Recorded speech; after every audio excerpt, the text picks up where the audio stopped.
Hello, Outperformers. Hope you are having a fantastic day. Last month, I was speaking for a group of retirement consultants from Allianz down in swanky Scottsdale, Arizona.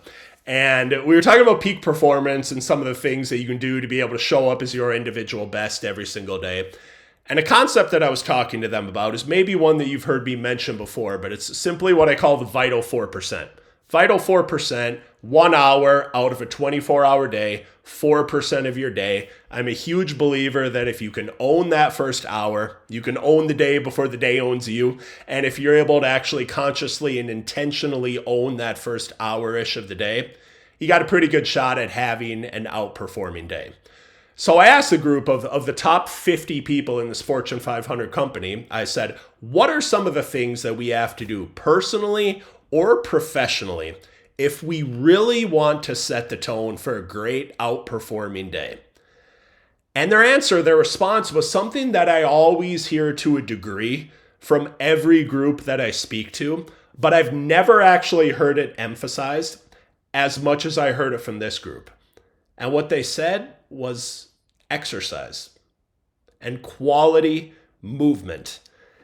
And here's the thing about it, that if we really look at it, I always say exercise or quality movement is the single greatest performance enhancer for our lives. Nothing else replicates all of the physical, mental, and emotional benefits that we get from quality movement or from exercise. No pill that we can take, nothing else that we can do. It's literally one of those things that if we want to show up as our individual best every single day, it just has to make its way into our daily routine. And you might be sitting there thinking, okay, well, this is the top 50 people in the company. Maybe they just have a more lax schedule, or maybe there's something special that just allows them to get in this exercise or this quality movement a little bit more. And that's not the truth at all. I don't think you make it to the top 50 in a Fortune 500 company by working less or by having some kind of special schedule. And the interesting thing in looking at this is I go way back to graduate school where when I was doing advanced statistics, I had it literally beaten into my head that correlation does not mean causation. And what I mean by that is just simply, I'm always hesitant to say A causes B or one causes the other. But I can tell you from the groups that I've spoken to, from what I've experienced myself, as well as one of my favorite questions to ask some coaching clients is just, if you're ever not feeling motivated, not seeing the results that you want, just not feeling that focused, and I will ask, let's say some of these coaching clients, if they're saying some of those things to me, when is the last time you worked out? They will inevitably think about it and they'll say, you know what, it's actually been a while. And I say, well, okay, this might not have been the answer that you were seeking or the one that you were looking for, but go work out. Go move your body, because I don't know about you. I want all of these performance enhancing benefits. And it is one of those things that, as close to probably not just a correlation, but a causation of, if we want to show up as our individual best and get the results personally and professionally that we deserve, we have to make sure that exercise or that quality movement makes its way into our daily schedule.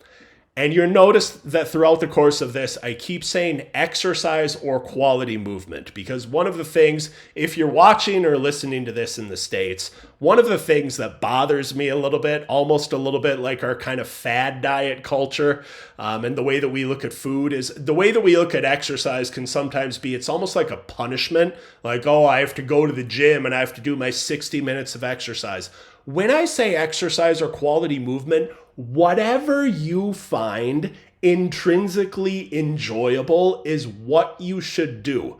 We could sit here and we could debate until the cows come home whether one form of exercise is better than another. But the bottom line is, whether it's running or CrossFit or cycling or walking the dog or yoga or anything else, any exercise, any quality movement is better than nothing.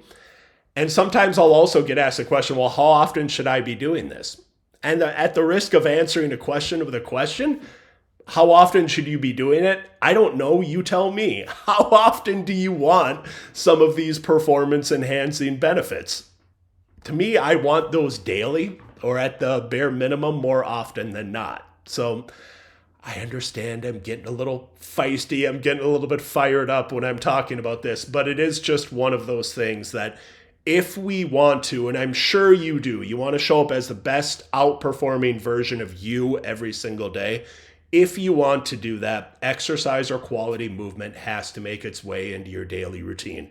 If you've been off the wagon for a while where you haven't been doing a lot of this, just get started. Just get started with something, because anything is better than nothing. And those little things stacked up over time end up leading to massive results down the road.